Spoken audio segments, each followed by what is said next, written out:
Finley to throw. Over the middle, intercepted. Wolford again. Wolford the other way at the 30, the 40. Wolford to midfield. Miles Wolford with the pick. The Heels on the doorstep of an enormous victory. Williams is the running back next to Howe. Play action. Howe will now lob it down the near side. Newsom with a man all over him. Pins the ball against the back of the defender and brings it in. Heels can get a first down at the 3. Now, pump fake to the right. Now he's going to run to the left. Now left the 5. Takes the shot. Pinballing off the chains for the touchdown. Sam Howe showing the toughness for 6. Tar Heels down 4, 35-31. May has the shotgun snap. Pressure coming. Rolls to the right. Goes to the end zone. Touchdown! Touchdown, Antoine Green! 16 seconds to go. No flag. Snapping it off the 8-yard line. May pulls it, tries to roll it apart. Oh, now he's going to throw it and score! Throws it to Payson in the end zone for the touchdown. May has thrown the play with left hand. Was rolling out on the run and threw it left-handed. Nard fields it at the 26. Heading to the far side. Gio at the 35. Gio, he's at the 50. No, he's not. Yes, he is. Gio, he's going to take it for a touchdown. Are you kidding me?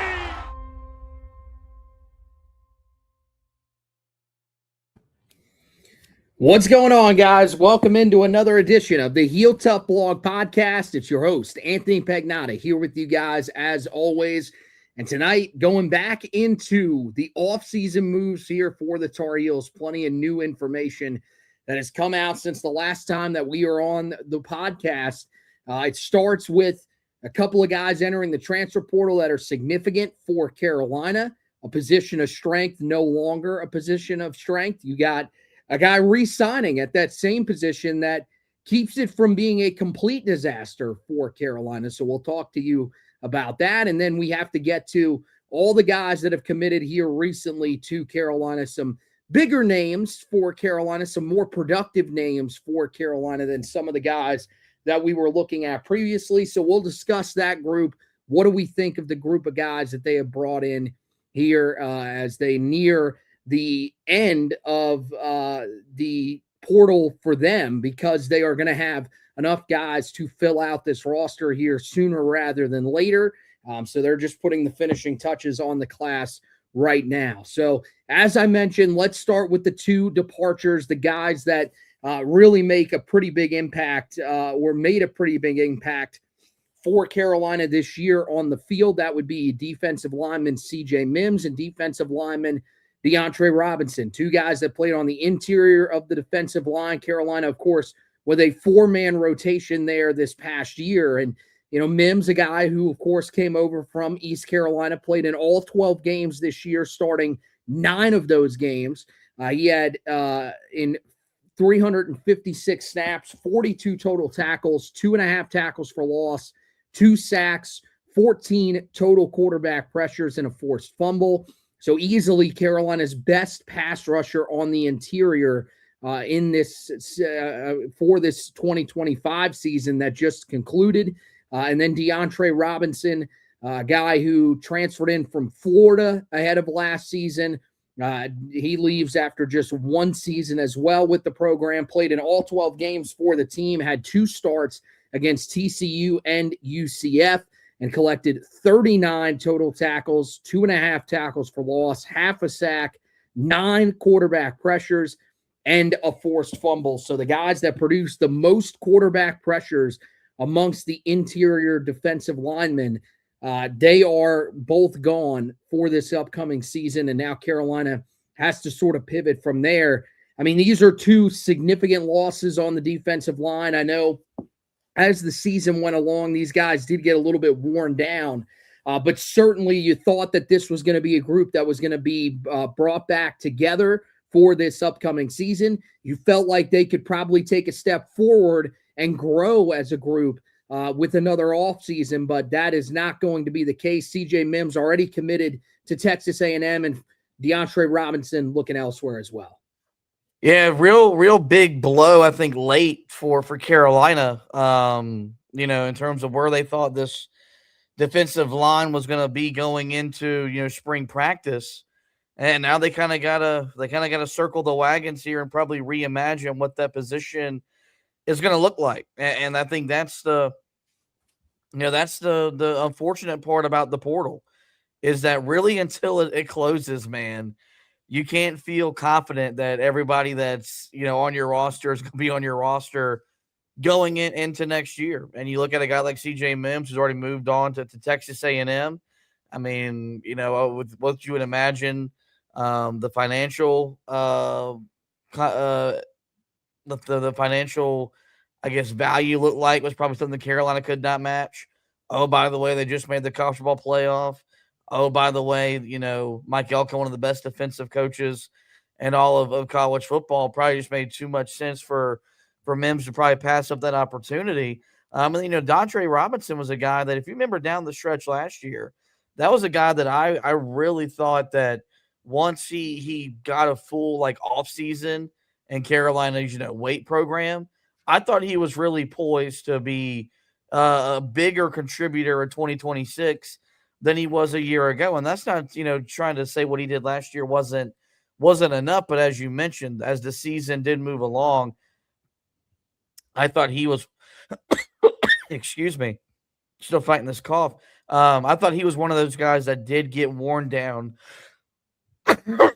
up front. And so now, you've got to find a way to replace some valuable production, some valuable from snaps there. And, it's probably just, it's probably not something Carolina thought, 72, 96 hours ago, they'd have to find answers for, but now they have to with both Mims and Robinson going portaling. Yeah, I mean, Saturday you get the news that Mims was going portaling, and then you get the news on Sunday that DeAndre Robinson going portaling. And for Robinson, that one definitely stung a lot, especially because it seemed like he put up a video that seemed to suggest that he was back. That was not the case. It was just a video, I guess, showcasing his 1 year in Chapel Hill. And who knows, maybe he was planning on returning, but the number that he's going to get from another school was just too much. Because, yeah, I mean, with Mims, you have to imagine there was some tampering that probably went on for him to get into the portal and then immediately take a visit to A&M, immediately sign with them. So you would figure that something was said to him prior. Maybe there's a similar agreement with DeAndre Robinson, but I mean, this is where we're at, man. This is the current era of college football. And for Carolina, I mean, they could have done the same. They could have gone out and gone after some big names that were in the portal and potentially picked up some guys that could have helped them on the interior of that defensive line. They decided they were going to try to run back the group that they had. And unfortunately, it backfires on them. And now they're in a position where, they are relying on Leroy Jackson, who ended up re-signing with them. And then you have the news that Isaiah Johnson re-ups with Carolina and is going to be back for this next season. But the thing is that now, I mean, as you said, they've got to find other guys that can step up into this rotation. You cannot have a group of guys or a pair of guys just control that spot, those two spots for the majority of the season. We saw that in the past. You had Aaron Crawford and Jason Strobridge that did that for Carolina at one time under Mac Brown in his first season back in Chapel Hill. And look, that worked, but you need special types of defensive linemen to be able to do that. Carolina's looking to have guys with a little more size that are a little bit bigger. And so if they're going to do that, they need to find guys that can rotate. And so you turn to this freshman class, this group of guys that were so highly touted. Vodney Cleveland is certainly a guy that is going to have to step up. He was someone that a lot of people felt like could have been promised something by the staff in terms of, playing time this season. Well, if that's the case, then he's going to have to be ready to go right out of the gate for Carolina this year. Trayshawn Ruffin, an in-state guy that's got the size. Hopefully he can come along quicker than maybe expected. Viliami Moala is another guy that looks like he's got the size to be able to play on the defensive line already. It's just a matter of, does his game develop quickly enough? And then David Jackson, another guy on the interior of that defensive line that Carolina got. So that group of freshmen, they're going to have to step up, because there were some other guys that ended up leaving in the portal, like Devin Ankrum, certainly a guy that, you would have looked to in this case coming off of his true freshman season, but he's in the portal. And there was another name, but it's slipping my mind right now, of another guy that could have been one of those rotational pieces back there that ended up entering the transfer portal. So, that's going to be the big thing, is that Carolina's got to find a group of guys that can be a part of that rotation. And to me, I think you've got to start by looking at that group of true freshmen that's right there. Well, look, the Belichick, Lombardi, they were selling us on this recruiting class being the foundation of this program and what they're trying to build and establish. And now because of some of these portal additions, I think that's kind of forced their hand to where that's going to have to be the case. And look, maybe this staff is equipped to coach these guys up and be ready to be difference makers. You just don't see that, very often at the college, at college football. It's very rare that you see, interior defensive linemen be, the legitimate difference makers. If they are, what that suggests to you is that you've got like NFL talent at that position. And maybe Carolina has that. We'll have to wait and see, but there's no way that when this news came down over the weekend, obviously you don't think Carolina would be happy about it, but it wasn't something that was even probably on their radar. Like, you have a good idea going into the portal of a handful of guys that without a doubt are gone. Then you have your two, your TBDs, and then you have the guys that even as you add to the portal, you understand as you're over recruiting guys that you're going to lose X, Y, or Z to the portal. That's not what happened here. Carolina was going into next year with the idea of these two guys being a significant part of what Carolina was looking to accomplish up front defensively. As they tried to take, a step forward and build off some of the solid things they did in year one.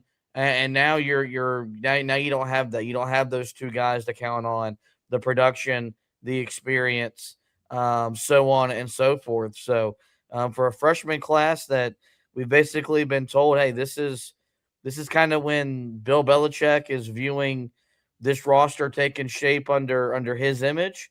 Well, now you're going to need some guys to that position to step up in a bigger way than we initially thought going into the offseason. Yeah, I think you're just hoping that this is a group that progresses along quickly. But as you said, it's that defensive line. That is an area that it usually takes guys a little bit of time. Now, what I will say is that one guy that's not going to get talked about a lot, but that you do retain on this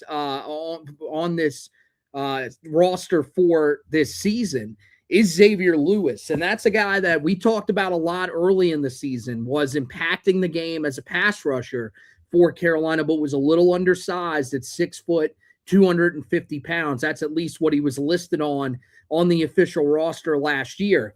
That's a guy that I think could help you this season if he continues to play at the level that he did early last season. We saw him sort of lose reps as the season went along, really started to become the four-man group that we talked about of Jackson, Johnson, DeAndre Robinson, and Mims. But I do think that Xavier Lewis could be a guy that you look to as well as a former walk-on.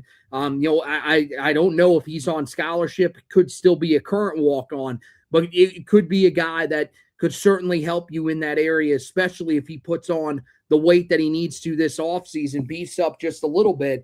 He could be someone that helps you in that area as well. But I'm really focused on, a guy like Vodney Cleveland. You came in, you were so highly touted. His flip was really the thing that everybody was waiting for on signing day. He was the big fish that Carolina really got in this class. There were a couple other guys, but that was one of the main ones that we were talking about Carolina bringing in. So hopefully he's ready to go and he can be a part of this rotation this season for Carolina. Or I mean, look, there are 3 roster spots left, apparently, according to Inside Carolina as of this evening. Is that something that, is that an area where Carolina is maybe able to go out and get somebody in the transfer portal? That'll be interesting to see whether or not Carolina does look at some of the names that are still out there. I know there was a transfer from East Carolina that people had become infatuated with as of last night. He ended up committing earlier today, so that certainly is something that, Zion Wilson, the defensive lineman from ECU, ends up going to Virginia. So that's one of those names that you can take off your board if you were potentially looking at that. I think, the interior, the defensive line, that was an area that you were hoping was going to be a strength this year, and especially with the edge rusher position maybe being a little bit up in the air, you thought that that was the one area that you could feel comforted by.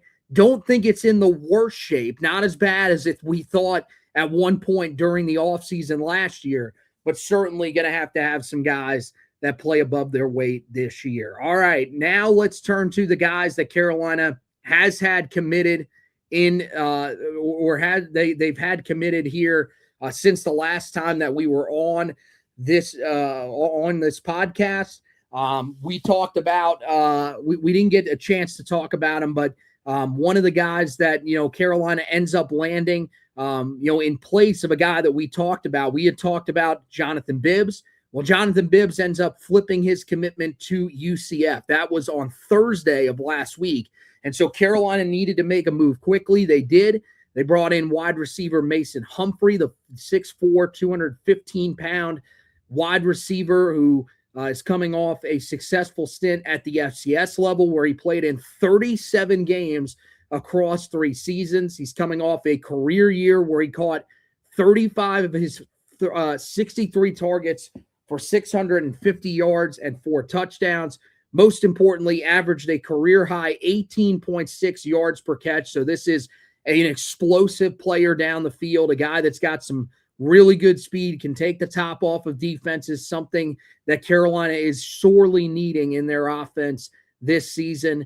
In his career, Humphrey has caught 100 of his 192 targets for 1,586 yards and 10 touchdowns, and he's averaged 15.9 yards per reception. Certainly a guy that I think is an explosive playmaker, one that Carolina needs on the outside. And so I love this commitment when they landed it. I thought this was an upgrade over Jonathan Bibbs. Bibbs was a guy that was more successful after the catch, and I think that Carolina's already got that in a guy like Trek Kekauna. I think that's certainly going to be a guy that's going to be able to win after the catch. There are a few other guys like Madrid Tucker, Shenard Clower, that the staff is hoping takes a step forward this year. But this is a guy in Humphrey that I think gives Carolina something that they did not have last season, which is a big play threat down the field, someone that can be a game changer in that deep passing game. And so I really thought the trade-off that you got, I get it. It's a guy that's at the FCS level, but I think this is probably going to work out well for Carolina. Yeah, I think you got to like him on multiple fronts. You look at the size, 6'4". I think that'll be a difference maker at the wide receiver room. There was someone that I may have been Doc Staples, one of the film guys, that said this was a prototypical like Bill Belichick receiver, what you saw, when he was during his time at the NFL. And what you really love is basically every time he touches the football, it feels like it's going for big explosive yardage. And we talked about needing that in the passing game, needing that added to a passing game that just did not feel like it had that punch a year ago. And now that the Bobby Petrino hire is, official, we can now kind of talk about what we expect the offense to look like, and what you could really maybe expect from it. And you expect it to be kind of free-willing. You expect it to be kind of open where they're going to run a lot of plays. They're going to push the football down the field. They're going to be able to do a bunch of different things, schematically, scheming guys open. And I think this is a guy that he'll have a lot of fun with because, he knows when he touches the football, he's not just going to catch the ball 8 yards down the field and go down. He's got, the ability to make something happen after the catch, which is something I thought Carolina's passing game missed last year. For as short as they would always throw the football, they never had the ability to make something happen after the catch. Even if, this is someone that catches the ball, 6-8 yards down the field. Well, he's got the ability to break a tackle, run away from a defender, make a move or two. That could turn, a medium-sized gain into a big-sized gain. And so it does feel like, he's going to be a difference maker. Yes, he's coming up from the FCS level, but, in my opinion, when it comes to, like, wide receivers, man, as long as you can get open, I don't care where you played beforehand. If your route running is good and your hands are good, I don't think that stuff matters as much as it does at other positions because, the way that the game is officiated, at the FCS level, he's not having to, run through a bunch of hand-to-hand contact and trying to find a way to get open because you can't defend that way anymore. So I think this is going to be a guy that will be utilized often by whichever quarterback emerges as Carolina starter. And, with Jordan Shipp back in the fold, you really feel like you got a really solid 1-2 punch in production on paper that you can count on going into next year.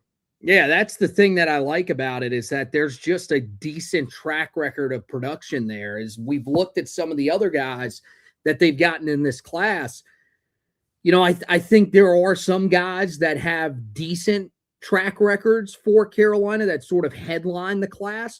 But then, there's a lot of guys that they're kind of just projecting on here, whether it's they haven't really played all that much, or if they have played, they haven't really played all that well. And so you're just banking on guys that had, good ratings out of high school to be able to get you there. This is a guy that just is purely, is purely productive in the time that he played at the FCS level. And, I think some people might be scared off by the fact that he has 100 catches and 192 targets.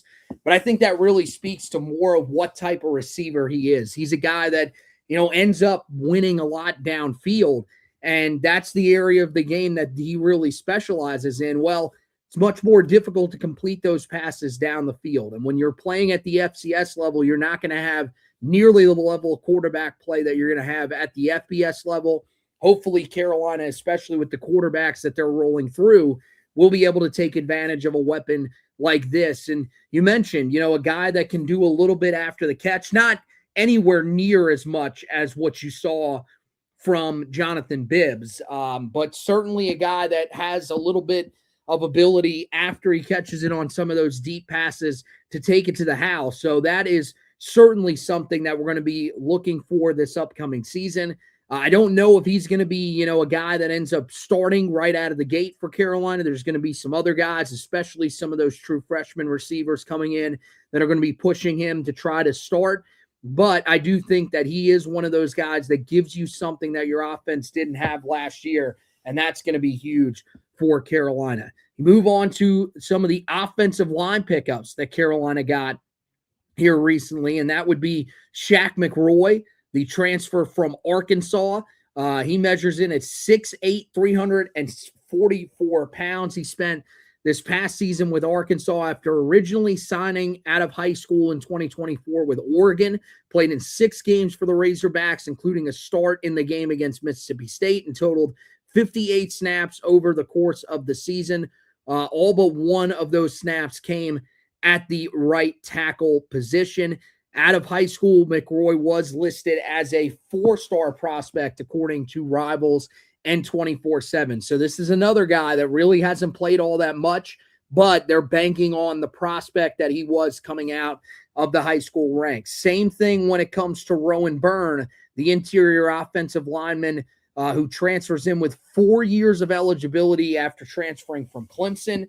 Spent just 1 season with the program. This season, he saw action in just 1 game, taking 2 snaps in the game against the Furman Paladins at right guard. Back at the high school level, Byrne, who was a 3-star prospect and ranked as the number 53 interior offensive lineman in the 2025 class. Came from the same high school that Crew Davis comes from. One of your commits in the 2026 class, one of your signees that's actually early enrolled at the running back position, played at the same high school as he did at Iona Prep School in New Rochelle, New York. So a guy that has a relation to somebody on the on the roster, probably part of the reason why Carolina was so comfortable with bringing him in, but definitely a guy. I mean, you look at the programs that they come from: Arkansas and Oregon for Shaq McRoy, and then Rowan Byrne coming from Clemson. Those are successful programs for the most part over the last handful of years, and so hopefully these are guys that end up transferring to a new power conference school, and it ultimately ends up paying off for them. I also think you can't underestimate, the size that Carolina got. You look at McCroy, you got, as you mentioned, measures at 6'8", 345 pounds. We saw that something that you could tell once Belichick arrived. They wanted to be big among the offensive line. Carolina's, their offensive line last year, yes, Gio Lopez was small, but they made him look tiny with how big they were at the tackle spot, but they haven't changed that philosophy, bringing in him. And then even Rowan Byrne, 6'5", a little bit lighter, though, want to be a little bit more athletic on the interior of the offensive line. But you like the pedigree, where they're come from, the background, kind of like, what I said with some of the defensive players that Carolina's gotten from Big Ten schools. Like, if you're going to be recruited by Penn State to play defensive line, I think you're going to have to play North Carolina. If you're being recruited by Oregon and Clemson to play offensive line, I think you're good enough to come and play here. And so, is there a lot of experience and with these two guys? No, but I think you're banking on the upside of what their talent can be. And I think, hopefully we really get to see the coaching kind of pay off more so in a way this year that you didn't get to do, that you get to see last year, because I think you're going to see an offense that's a lot more competent, and a coaching staff that can maximize, the individual skill position. So, I think you got to like those two pickups for where Carolina's offensive line, was at during the end of the season, where we said, hey, look, you still got to continue to work at this thing, because it was a weakness as the season did move along. I think they've addressed a lot of their needs, but kind of sticking to their principles. They want to be big on the, at the tackle spot. They want to be athletic on the interior, and both these guys fit that mold. Yeah, I think these are guys, that hopefully, are ready to play significant snaps. I think they're going to be counted on this year to play either as a rotation piece or more than likely as starters. I think especially Shaq McRoy, I look at him and think that's a guy that's probably going to have to start for Carolina this year at that right tackle position. I don't know what they're doing with the guys that they're running it back with. Are they going to use Aiden Buchanan more this year? Or did they see enough from him last year that it shows that he's not going to be a guy that's going to be part of the rotation for Carolina at that left tackle spot? Same thing with Jordan Hall. That's something that Carolina has to figure out whether or not they're going to be using him. But that right tackle spot, there could be a couple of guys that factor in there. Andrew Threet's got the ability to play there as well. But I do think that Shaq McRoy is probably a guy that they're imagining is going to be able to start there. Andrew Threet could maybe be a guy that plays left guard because he did that at his previous stop at Charleston Southern. And then Rowan Byrne. Carolina needs someone on the interior of the offensive line at right guard that's able to start as well because of all the departures that they had there at the end of the season. So these guys are coming in here. I know they don't have a ton of playing experience, but they're going to have to grow up quickly because Carolina is going to need them to play pretty big roles here immediately for them out of the gate along that offensive line. And the hope is that, this group is going to be better than it was last year. I don't know that that's going to be the case. I find it hard to believe with where you sit right now and the guys that you have brought in that they really have done a much better job of building this group up. I think, honestly, we felt even more comfortable about some of the guys that they were bringing in last year than the guys that they're bringing in this year. But you look at last year's group, weren't necessarily great, so you're hoping that maybe this year's group is just the right group that's been pieced together, and that maybe even with some of the inexperience, they do end up getting the most out of those guys. You go to the tight end position. Carolina with 2 commits at the tight end position. That would be Jelani Thurman, who measures in at 6'6", 250 pounds, played the past 3 seasons at Ohio State. In those 3 seasons, saw action in 34 games, getting his lone start against the Missouri Tigers in the Cotton Bowl back in 2023.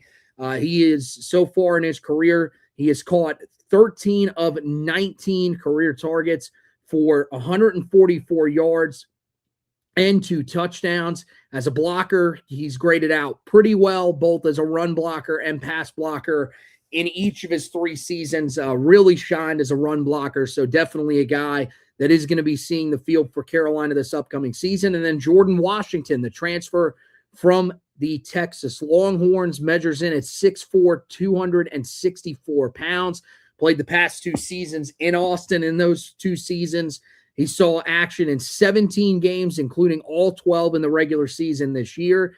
He's hauled in 7 of his 14 targets in his career for 109 yards and a touchdown, all of which came this season. As a blocker, though, got to be a lot better than he showed this year if he's going to be a guy that gets on the field a lot for Carolina. Of course, they do have Jackson Warren, the big tight end that transferred in from Colorado State, that they're banking on some of his upside as well. But really, it's going to be Jelani Thurman as a guy that's coming in to really be the blocking tight end for Carolina, contribute a little bit in the pass catching side of things, but it's really going to be Jackson Warren and Jordan Washington who they're going to be looking to try to help in the receiving game. Maybe a little Shamar Easter there as well if he gets worked into that group. But that's really the group that you're looking at for this upcoming season, along with a couple of true freshmen that are in that room. But you'd imagine with them picking up 3 guys out of the transfer portal at the tight end position, they're going to be looking towards those 3 as the primary contributors at that position. I think you really got to like how they went about revamping this room that needed it after losing, a couple of guys to the portal pretty quickly once the season did come to an end. You look at the 2 commits you get over the weekend. The thing that stands out is both of them, have great size for their position. Both, 6'4" taller, both weighing in at 250 pounds or more. I think you really like the fact that, Jelani Thurman, does have the ability to catch the football, but I do think, what he can provide to Carolina as a run blocker could be pivotal, because I think, what's going to make Petrino's offense, really fun to watch is, how they just use all the different parts and how important, whenever they want to run the football, there will be times that they'll want to space everyone out and get that wide zone run going.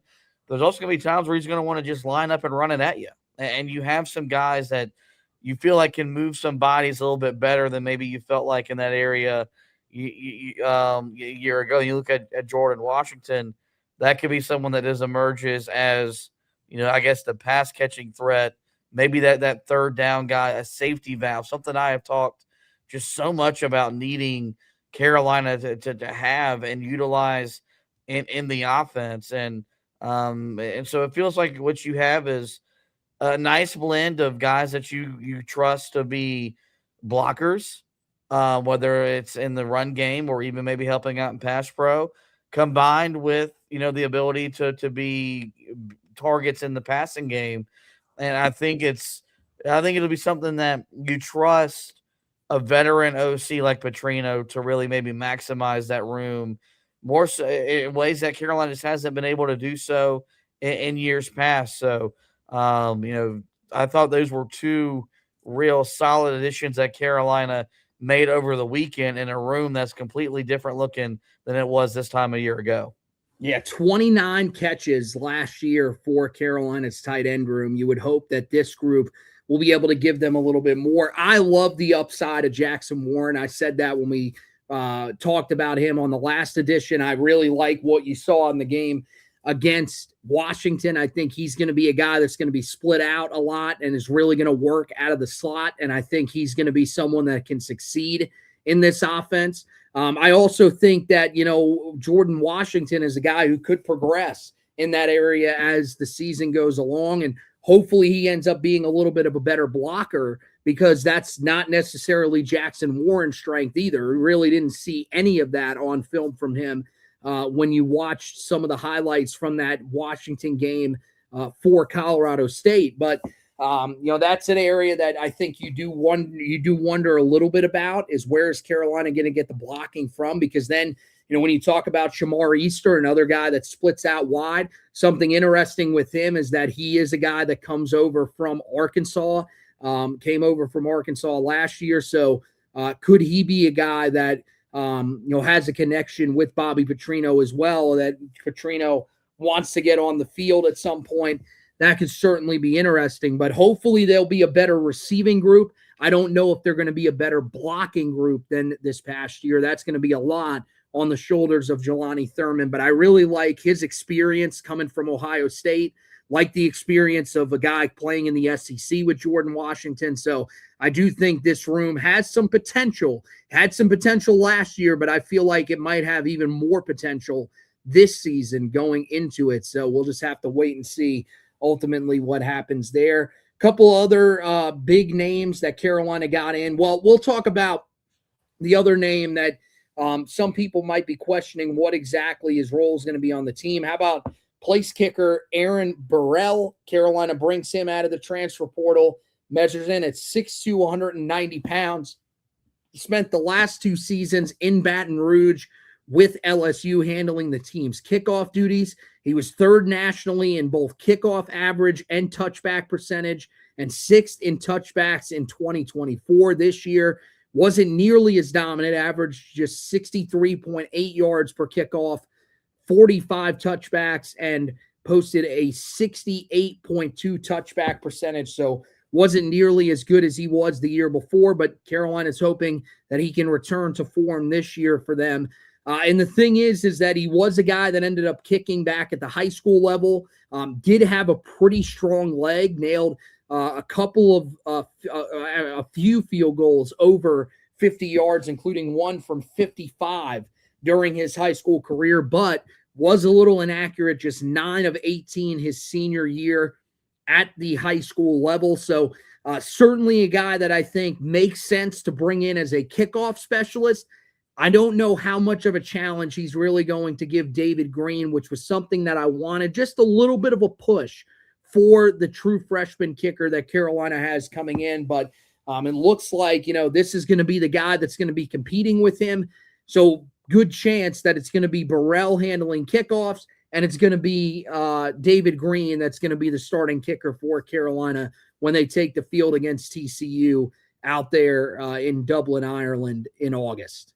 Yeah, and just off of his time spent, in at LSU in the SEC, this is a guy that's going to be, I think, a weapon for Carolina in the kickoff game, and and just be someone that they could really count on if they maybe got to play field position, which is something that you see more at the NFL level. This is someone that could really maybe help them, because that more often than not, when he puts that ball in the air, it's going to be a touchback, and you're lessening the chance of there being something, of a big return against you. So it's not often that we talk about kickers and we, I guess, champion the move, but there's something we talked about on the last session of the podcast, and needing to go and get, and they went and they got that. As you mentioned, maybe you would have liked to bring someone in that could,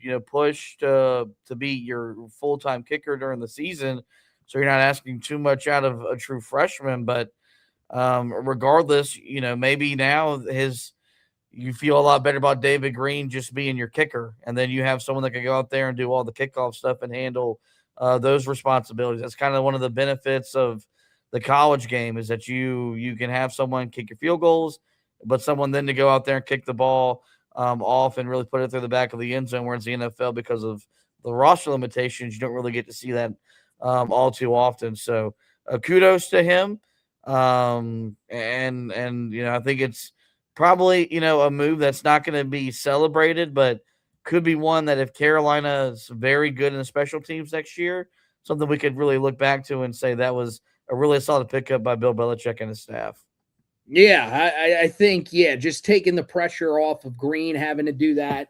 Again, he needs to be a little bit better. There's no doubt about that. He needs to certainly be better than he was this year, because you look at Reese Verhoff. Verhoff was more effective as a kickoff man this past year than he was. But you go back to 2 years ago, back in 2024, he was as effective as anybody in college football. So hopefully he can find his footing again and maybe just challenge David Green a little bit at that kicker position, push him a little bit, because that's ultimately what you're wanting, is just some competition for all of these guys while they're going through camp. But I think David Green's a guy that, is very reliable based off of his high school career. And so I think that's going to be your kicker probably when you go over to Dublin for the kickoff game against TCU. Then you get to the bigger names that Carolina has brought in. How about linebacker Derek McDonald? That was the first big name that they brought in. Measures in at 6'4", 230 pounds, is coming off a successful 5-year stint with the Syracuse Orange, where he played in 41 games for the team. In the 1,469 snaps that he played for the program, he collected 173 total tackles, 7 tackles for loss, 3.5 sacks, an interception, 4 pass breakups, 2 forced fumbles, and a fumble recovery. So he's really been all over the place for Syracuse during his time there. He's coming off a 2025 season where he did miss the final 9 games of the season due to a hip injury after his 2 years as a off-ball linebacker. Really started to find success as an off-ball linebacker a couple of years ago, and that has really extended. 23 and 24 were really productive years for him. And then, of course, he was set to have another big year this year, but ends up getting hurt. So I like this pickup for Carolina. And I don't like it nearly as much as the pickup that they had of Peyton Seelman. Just, a little bit of worry about the injuries for McDonald potentially adding up here, potentially lingering here. And then, the other thing is just not a guy that creates a lot of tackles for loss, a lot of sacks. But certainly I think is a very solid linebacker, someone that Carolina is going to be able to rely on for most of this year. Wouldn't hate it if Carolina brought in somebody else in this room as well, another player, or if they were even able to get Mekhi Bayor back into the fold. We saw that he was a guy that entered the transfer portal here during the time between the last edition of the podcast that we're doing and tonight.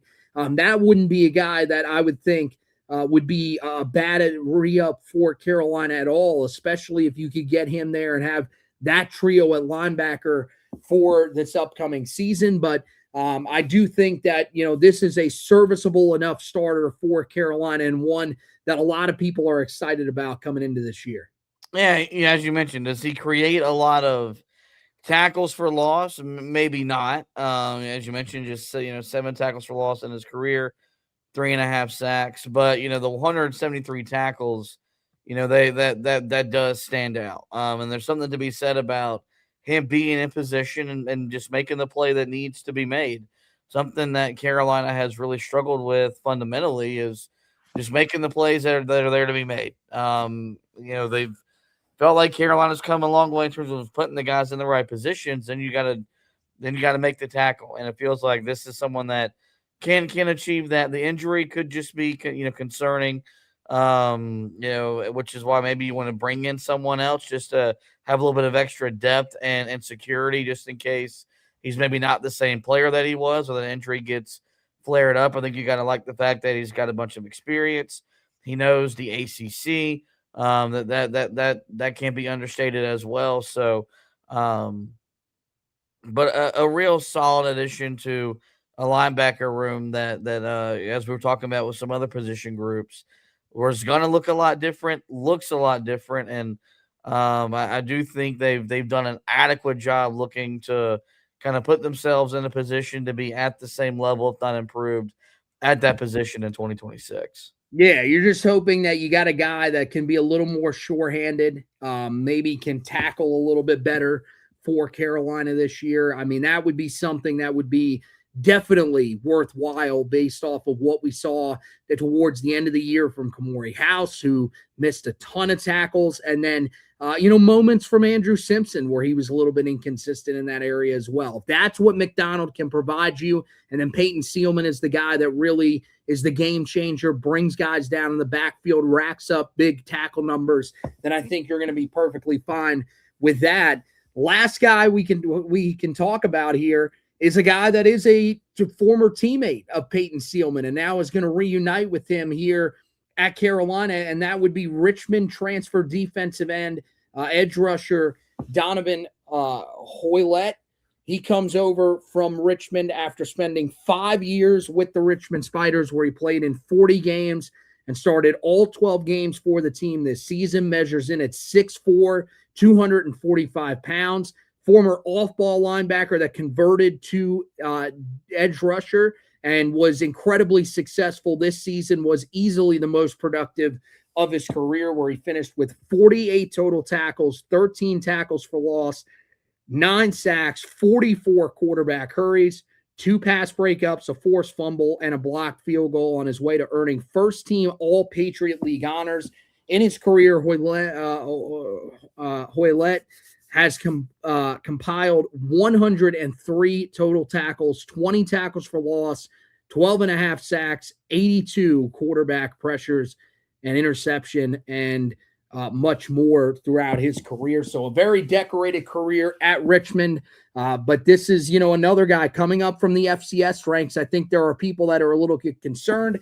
My counter to that would be, this is a guy that was more productive at the FCS level than Milcard Abujade was coming into last year. People were very excited about what Milcard could bring to the table. And this is a guy that is a little bit more decorated than that. And I feel like coming up from that level, going to be very motivated to prove himself. I feel like this is a more than worthwhile risk for Carolina at the defensive end spot, especially with the fact that Jalen Harvey has yet to sign with Carolina officially. He is still committed to Carolina, but it seems like he's waiting something out to see whether or not he could potentially get more offers. So for the time being, it feels like Carolina needed to get somebody signed, and they do end up doing that with Hoylett. Yeah, look, if you want to maybe raise some questions about how will the size carry over to the FBS level, to the power conference level, maybe you're here to have that conversation, but you can't argue with the production. You can't argue with the fact that when this guy's on the football field, he makes plays. And it's not just a one-off year of production. There's multiple years that suggest that he's going to be a productive football player. But then you look at what the staff did with Melcar Abujade and the production that he generated after coming up from the FCS level. Maybe that does ease your concerns, because all Melcar did was lead the ACC in sacks his first year playing at the FBS level. So, I do think, as you mentioned, even at the worst case, this is just a flyer and you're seeing how it looks. You feel like this guy's going to be, someone you could count on at least going into the season, because the tape would suggest that when he gets into the line of competition, he puts on his pads, straps on a helmet, he's in the backfield and he's making plays and he's wrecking havoc. And I think there'll be some motivation there to prove that he belongs. Getting to play, with the former teammate, I think will be something that kind of makes the transition a whole lot easier. And then, by the way, you're getting coached by one of the best, defensive minds. Probably was too much of an opportunity to pass up once Carolina came calling. So I think that's going to be someone that, as we get ready for, and I say get ready, and we're still, a little bit of time away, but, when we get to spring camp, is this a name that Belichick's willing to offer up as someone that is making an impact? Is this someone that we get to fall camp that we're hearing a lot about? Because the more we hear about him, maybe the more it'll ease the concerns about him making the transition up from the FCS level. But I think you have to love the production, and we'll have to see what it looks like in Carolina blue. But if it's anything like what they did with Melcar Boucher, they may have just found the pass rusher opposite him, which is something we've talked about them needing to find all offseason long. Yeah, I think the one thing that you're concerned about is what is this group going to look like against the run? Because you got a guy that's 245 pounds and you got a guy that's 250 pounds that are going to be rushing off the edge opposite of they're a little bit light. So they're going to be a little bit light in the rear. But I think what you're hoping for is that, one, you can put on a little bit of weight when they come into your nutrition system and your weight room system, and that eventually, that'll pan out for you throughout the season. I think Hoylett, he's a guy that, needed to do a little bit more, had more responsibilities than, let's say, a guy like Jalen Harvey did this past year if Carolina ends up holding on to him, or one of the other young edge rushers that Carolina has. And so I think that's the guy that you're counting on to be better against the run in those situations. And then, if you got Hoylett and you can get Jalen Harvey to sign with you, then you've got two really promising edge rushers. I think Hoylett is a guy that is promising because of the production at the lower level. I really love that pickup. I think him and Sealman are probably the two highlights of what Carolina has done here in the transfer portal. And I know people may say, well, does that really show how bad this transfer portal class is?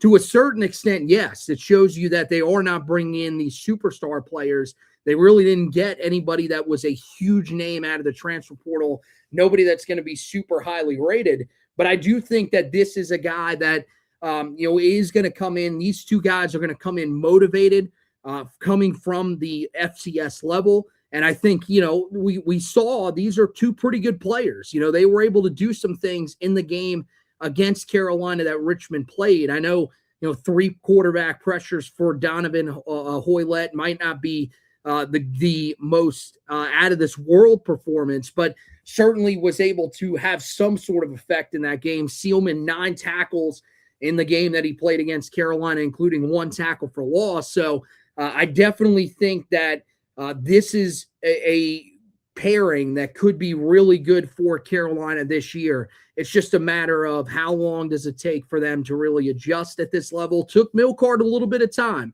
to adjust when he came up from Delaware, but certainly as the season went along, he became one of the best players, not only for Carolina on the defensive side of the ball, but one of the better players in the ACC on the defensive side of the ball. So love those pickups. It's just, now can you get Jalen Harvey to officially sign with you? That's going to be the thing too, because if you get him in, I'm feeling really good about that edge rusher group. As good as you could probably hope for with, Carolina having what seems to be limited resources. Then you have to turn your attention to a couple other spots. I think now interior defensive line is something that you've got to look for in the portal. There are apparently 3 spots left open. That was according to the update from Inside Carolina earlier this evening, that they believe that at most Carolina will have room for 3 additions. There could be a walk-on or 2 that is on scholarship. So that would change the numbers there.